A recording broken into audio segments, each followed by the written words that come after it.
A Battle Unwon, A Life Unlived. Written and read by Rhaenyra. Chapter 7. Viserys. His wife had been like a hound with a bone. No matter how many times he would stop her, she always returned to the same. Even long after Rhaenyra had returned to Dragonstone with her boys, she would not stop worrying at it. He was a king. He had 100 matters to attend to, and yet his wife would not stop nagging at him for their son lacked a dragon. Viserys had put up with the matter long enough. He would put the issue to rest for good, one way or another.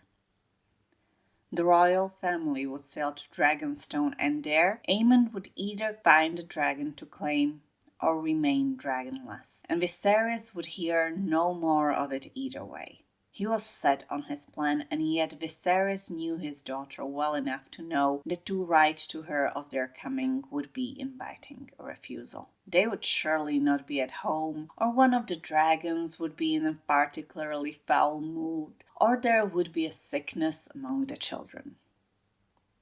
3 ships set sail out of King's Landing on the morning tide. 1 carrying his family, 2 providing a meager escort for the journey. By the time they would return to the Red Keep, Viserys would finally know some measure of peace, one way or another. He was anticipating that time with some eagerness, and he spent the last day of their voyage out on the deck of the ship, refusing to return below decks to be with the rest of his family. Viserys had had quite enough of that. So here he was, pacing impatiently and awaiting the first sight of the island. His impatience was somewhat rewarded as he sighted land rising on the horizon, though it was not yet Dragonstone. The green of Driftmark rising from the sea meant that their goal was not far now. Good, he thought with a sense of satisfaction, for fierce hunger was rising in Viserys, and his stomach would not thank him for eating on a rocking ship once more. A smile stretched across his face as they sailed forward, and he stood admiring the luscious island, so unlike the volcanic nature of Dragonstone. The 2 islands so close in distance, yet so far in scenery. The smile died a slow death as he saw 2 dragons approach the distant island, flying low, clearly preparing to land, and he cursed himself for a fool. True, not announcing his intentions to visit would prevent a refusal, yet clearly he picked a time when Rhaenyra would not be at home in truth. Arriving unannounced would be one thing. To arrive unannounced when Rhaenyra was not at Dragonstone to claim a dragon for her half-brother would be quite another. They had come too far to turn back now, though, he decided. But they would not continue past Driftmark. They would land there, spend the night, and set off for Dragonstone in the morn. Rhaenyra would not be able to refuse him in person when they came this far already. He ordered a change in course, quite satisfied with his decision. It would be a much shorter time now before he could eat, at least. Alicent came to join him on the deck as the crew started to prepare the ship to enter the port, looking around in confusion. "Viserys, what is going on? This is clearly not Dragonstone." He turned to her with a chuckle. "You are correct, my dear. We have arrived at Driftmark. I saw dragons land here, and it would be unpardonably rude of us to visit Dragonstone when Rhaenyra is not there." His wife let out a heavy sigh. "Viserys, dragons live here. How could you possibly be sure it was Rhaenyra?" "Because it was 2 of them. Meleys is the only dragon on Driftmark. Rhaenyra and her husband are plainly visiting." "But—" Viserys was growing irritated with this line of questioning. "That is enough, Alicent. We are already here. There is no more sense in arguments now." She shot him a look full of dismay and turned back to the cabins. "Very well, I will inform our children." There was no one to greet them at the docks, but that was to be expected, with the lord and the lady unaware of their arrival. Amused, Viserys decided to keep it that way, foregoing the forerider. If they come as a surprise, let it be a proper one. He was quite winded by the time they made the steep climb to the high tide, and his irritation mounted when the King's Guard had to show their mettle, the castle guards suspicious of the unannounced party. It was not kingly to snap, and so he did not, letting his knights handle the matters, his head held proudly. The nerve of those guards! Had they no eyes to see the heraldry, no wits to recognize the king when faced with one? He would have to have a word with his cousin and her husband. One of the quarrelsome, now properly chastised and shamefaced guards was dispatched to be their guide, and Viserys realized with a sudden surge of embarrassment that he needed one, for he had never been to his cousin's home. But it mattered not. He was here now, and theirs would be one of the few houses that he honored with his presence. He straightened to his full height to be at his most regal as the guards at the entrance to the great hall pushed the door open for him, the sounds within speaking of great merriment. Their guide's voice carried even over the bustle as he announced him.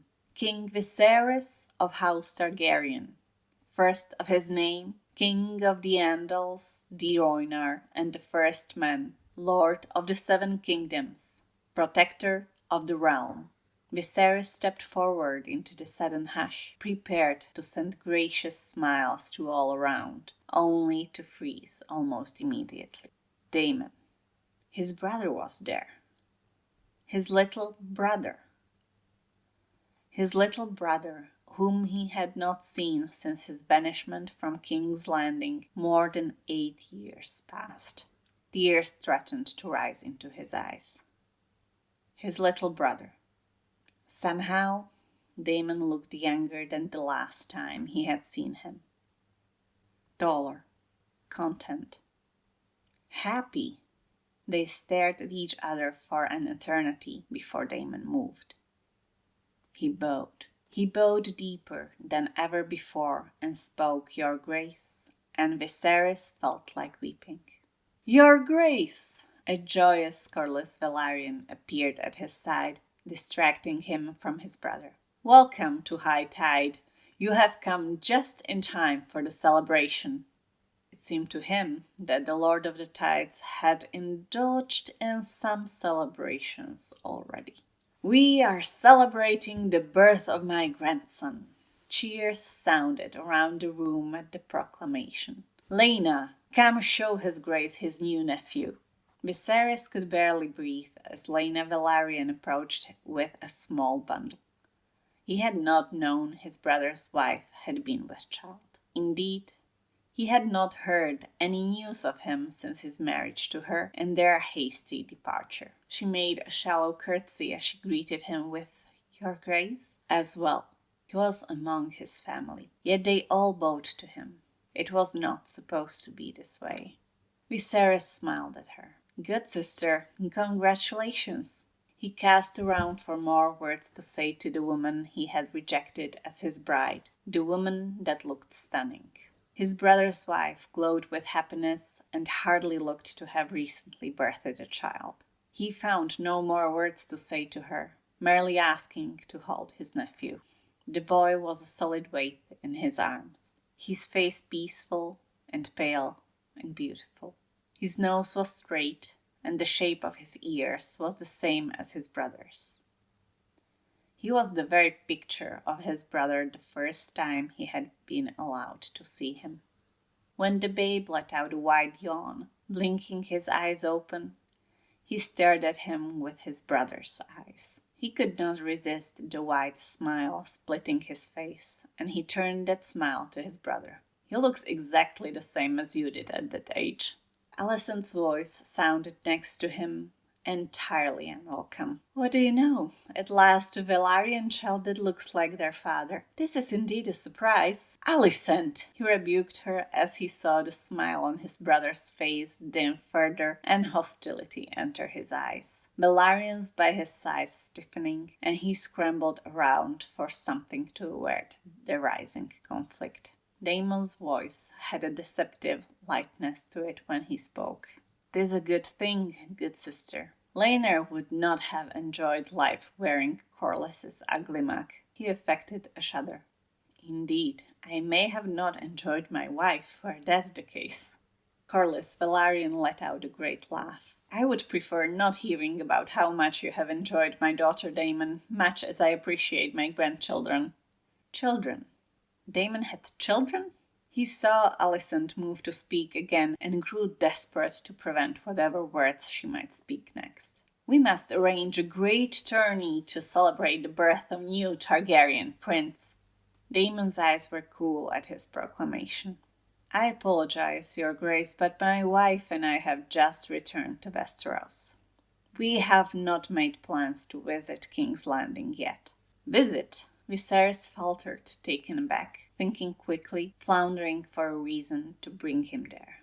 "Oh no! I need you by my side, brother. I would name you my master of laws. You would oversee the city watch as well in that role, though you would not command it." Daemon's response was far from what he would have hoped for. "We have come to spend time with my wife's family. Such position would not be in accordance with that." Viserys laughed as if Daemon said something humorous rather than refusal, mind-spinning. "Well, then it is a good thing that I am here today to ask Lord Corlys to accept his previous post as Master of Ships back." Alicent gasped beside him, and Daemon raised a skeptical eyebrow. But Viserys was already set on his course and turned to the surprised, but hopefully pleased, Lord of the Tides. "My Lord Velaryon, we have missed you in the small council for far too long. It would please us greatly if you were to accept our invitation to become our Master of Ships." Corlys Velaryon puffed up with pride, and Viserys knew he was victorious. End of chapter 7. Thank you for listening. Don't forget to like and subscribe, and see you in the next one. Bye!